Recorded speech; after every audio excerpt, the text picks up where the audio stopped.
Hi hello నమస్తే welcome to Kirak news. Big breaking news చూస్తున్నాం.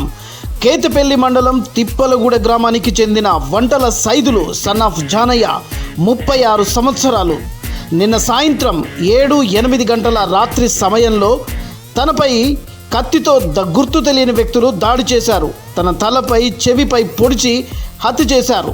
ఈ హత్య వెనుక కారణాలు, రాజకీయ కుట్రలు ఏమైనా ఉన్నాయా, ఇల్లీగల్కు సంబంధించి ఏమైనా భూ పంచాదులు ఉన్నాయా అనే విషయాన్ని పోలీసులు దర్యాప్తు చేస్తున్నారు. ఈ విషయంపై పోలీసులు కేసు నమోదు చేసి ఆరా తీస్తున్నారు. ఈ కార్యక్రమంలో సిఐ ఎస్ఐలతో పాటు పోలీసు సిబ్బంది ఉన్నారు.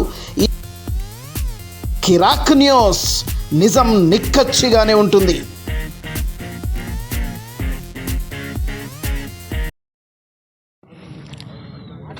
కేతపల్లి మండలం తిప్పలగూడెం గ్రామానికి చెందిన వంటల సైదులు, తండ్రి పేరు జానయ్య, వయసు అందాజు 36 సంవత్సరాలు ఉంటుంది.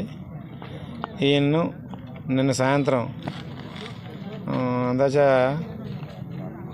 అంటే 7 నుంచి రాత్రి 9-10 గంటల మధ్యలో ఎవరో గుర్తు తెలియని వ్యక్తులు చాకుతో తల మీద, చెవు మీద, గదవ మీద పొడిచి చంపివేసినారు.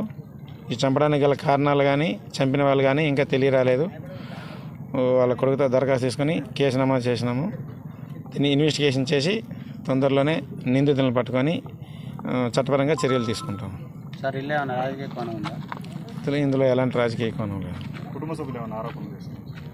కుటుంబ సభ్యులు ఇంతవరకు ఎవరి మీద ఏమి ఆరోపణలు చేయలేదు. మేమే దాన్ని అంటే ఈ బాడీని బట్టి ఏమున్నాయనేది ఆరా తీస్తున్నాం. ఇంకా అదేది కోణం అంటే రాలేదు దృష్టిలోకి రాలేదు. మేము ఎంక్వైరీ చేసిన తర్వాత ఈయన నిందితులను పట్టుకొని తర్వాత మళ్ళీ చెప్తాం.